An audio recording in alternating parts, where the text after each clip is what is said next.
विपक्ष ने एक और बहुत बड़ा मुद्दा उठाया है कास्ट सेंसस का, और उसको लेकर प्रधानमंत्री पर एक व्यक्तिगत आरोप भी लगाया है कि ये कहा है कि ओबीसी स्टेटस प्रधानमंत्री का जन्म से था ही नहीं। ये राहुल गांधी ने स्टेटमेंट दिया है कुछ 2 दिन पहले। देखिए, राहुल गांधी जी की एक पॉलिसी है, झूठ बोलो, सार्वजनिक रूप से बोलो और बार बार बोलो। ये उनका एक पॉलिसी है।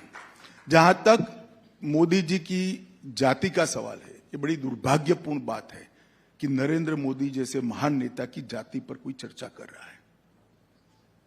उनको जाति क्या है, ब्लॉक क्या है वो ही मालूम। मोदी जी ने कहा कि मैं ओबीसी हूं। ओबीसी ब्लॉक होता है, जाति नहीं होता है। राहुल जी को शायद इनके टीचरों ने समझाया नहीं है।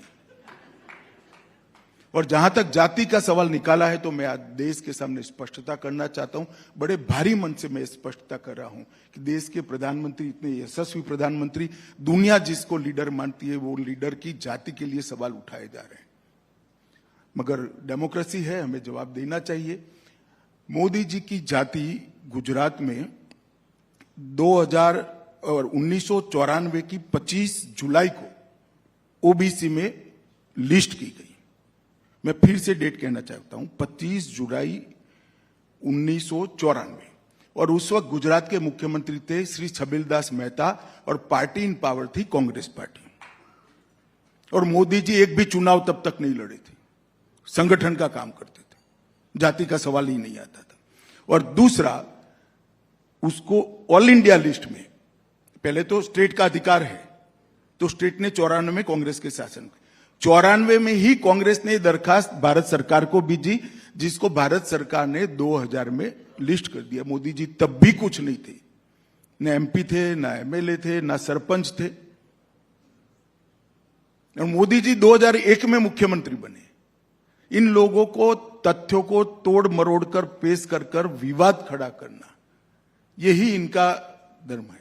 मगर जब इन्होंने इतना विवाद किया है, मैं पूछना चाहता हूं, कांग्रेस पार्टी ने ओबीसी के लिए क्या किया? काका कालेलकर कमीशन की रिपोर्ट कितने सालों तक पड़ी रही? कुछ नहीं किया। इसके बाद में मंडल कमीशन की रिपोर्ट कितने सालों तक पड़ी रही? कुछ नहीं किया। जब तक कांग्रेस नहीं गई, ये नहीं आई। इसके बाद ओबीसी को संवैधानिक मान्यता देने का काम नरेंद्र मोदी जी ने किया। ओबीसी कमीशन बनाने का काम नरेंद्र मोदी जी ने किया। सेंट्रल्स के जितने भी एग्जामिनेशन है, इस सब में ओबीसी का रिजर्वेशन करने का काम नरेंद्र मोदी जी ने किया।